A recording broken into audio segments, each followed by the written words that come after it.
Je vous raconte une petite histoire et après peut-être vous allez me dire quelle est la morale de cette histoire ou bien quelles sont les leçons qu'on peut tirer de cette histoire. L'histoire, c'était un vieux qui était très riche, qui avait vraiment de la fortune. Il avait de très belles maisons, de très belles voitures. En tout cas, il était très riche.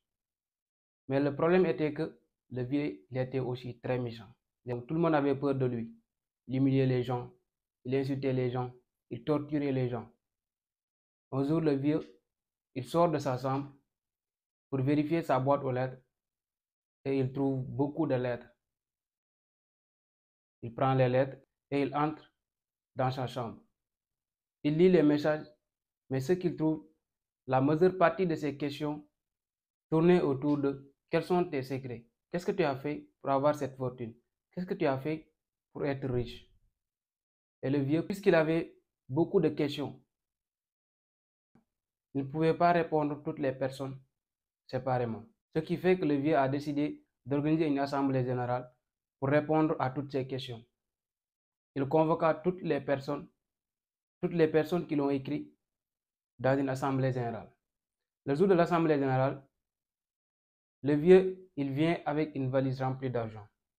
Et devant son audience, il leur dit, ça c'est quoi? Et tout le monde répondait, ça c'est une valise remplie d'argent. Beaucoup d'argent même. Et le vieux leur dit, est-ce que quelqu'un parmi vous a besoin de cet argent? Si oui, il n'a qu'à venir prendre cet argent. Et tout le monde restait sur place.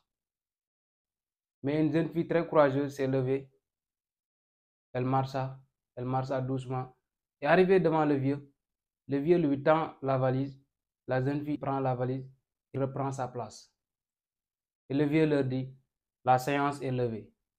Et tout le monde murmurait. Les gens parlaient par-ci et par-là en disant que le vieux, il se fout de nous. Il le disait à voix basse. Ça fait perdre beaucoup de temps. Donc pourquoi il n'a pas répondu à nos questions? Et moi, je pense que le vieux, il a déjà répondu à toutes ces questions. Le vieux a répondu à ces gens sans ouvrir sa bouche. Et moi, qu'est-ce que j'ai appris de cette histoire? En tout cas, moi, j'ai appris 4 choses de cette histoire.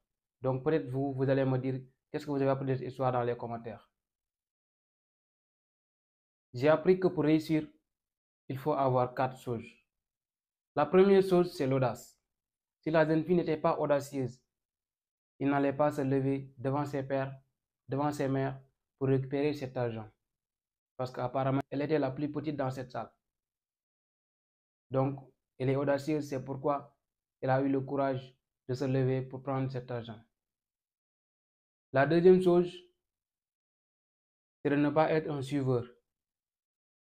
Si la jeune fille suivait l'audience, il n'allait pas aussi se lever, puisque tout le monde était resté sur place. Donc, si elle suivait ces gens-là, il n'allait pas se lever. La troisième chose, c'est de vaincre la peur. Pour réussir, il faut vaincre la peur. Tantôt, je vous avais dit qu'au début de l'histoire, que le vieux, il était méchant. Donc, tout le monde avait peur que le vieux leur humilie. C'est pourquoi personne ne s'est levé. Donc, la jeune fille, elle a réussi à vaincre cette peur-là. C'est pourquoi elle a eu cet argent. La quatrième et la dernière chose que j'ai appris de cette histoire, c'est que pour réussir, il faut passer à l'action. C'est important. Parce que toutes les personnes qui étaient là, elles avaient besoin de cet argent. Pourquoi personne ne s'est levé à part cette jeune fille? C'est parce que cette jeune fille a appris à passer à l'action. Donc, à partir de cette histoire, j'ai appris que pour réussir, on a besoin de ces 4 choses. Dis-moi, qu'est-ce que tu as appris de cette histoire? Dis-moi ton avis dans les commentaires.